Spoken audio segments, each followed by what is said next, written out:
అసలు super 6 super 7 ఇచ్చినవి ఏం చేశాడని అడుగుతా ఉన్నా. నేను చెప్తాను, నువ్వు విను. ఈ రోజు నువ్వు 3000 పెన్షన్ను 4000కు పెంచారు. 18 నెలల్లో 23,926 కోట్ల రూపాయలు పంపిణీ చేశారు.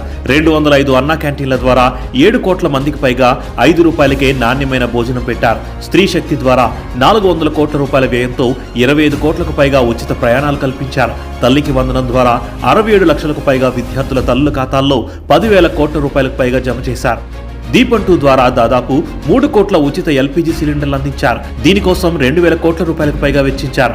పేదల సేవలో కార్యక్రమం ద్వారా 50,000 కోట్ల రూపాయలు పేదల సంక్షేమానికి అందించారు. స్వయం సహాయక సంఘాలకు చెందిన 3.5 లక్షల మంది మహిళలకు 304 కోట్ల రూపాయల రుణాలు ఇచ్చారు. అన్నదాత సుఖీభావ్ ద్వారా రైతన్నలకు ఏటా 20,000 అందిస్తున్నారు. 46 లక్షలకు పైగా రైతుల ఖాతాల్లో ఇప్పటి వరకు 4,635 కోట్ల రూపాయలు జమ చేశారు. మెగా డిఎస్సి ద్వారా 150 రోజుల్లోనే 15,000కు పైగా టీచర్ ఉద్యోగాలు భర్తీ చేశారు. దాదాపు 6,000 కానిస్టేబుల్ నియామకాలను పూర్తి చేసి ట్రైనింగ్లో స్టైఫండ్ 4,500 నుండి 12,500 రూపాయలకు పెంచారు. మత్స్యకార భరోసా ద్వారా 1,20,000 మందికి పైగా లబ్ధిదారులకు 259 కోట్ల రూపాయలు అందించారు.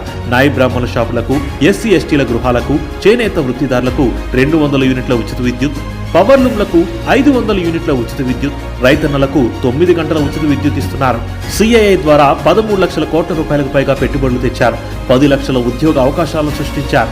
అంతర్జాతీయ స్థాయిలో విశాఖలో యోగా డే నిర్వహించి అరుదైన రికార్డుతో ఆంధ్రప్రదేశ్ ఖ్యాతిని ప్రపంచానికి చాటారు. ప్రధాని మోదీ చేతుల మీదుగా అమరావతిలో 50,000 కోట్ల రూపాయల విలువైన పనులకు శంకుస్థాపన చేశారు. AI city, drone city, space city, MSME పార్కుల అభివృద్ధికి అడుగులు వేస్తున్నారు. పెట్టుబడులకు స్వర్గధామంగా ఆంధ్రప్రదేశ్ను మలిచారు. పూర్వ వైభవాన్ని తెచ్చారు. ఇలా చెప్పుకుంటూ పోతే కేవలం 18 నెలల కాలంలోనే మాటల్లో చెప్పలేనంత అభివృద్ధిని చేసి చూపించారు. చాలా ఇంకా ఏమైనా కావాలా?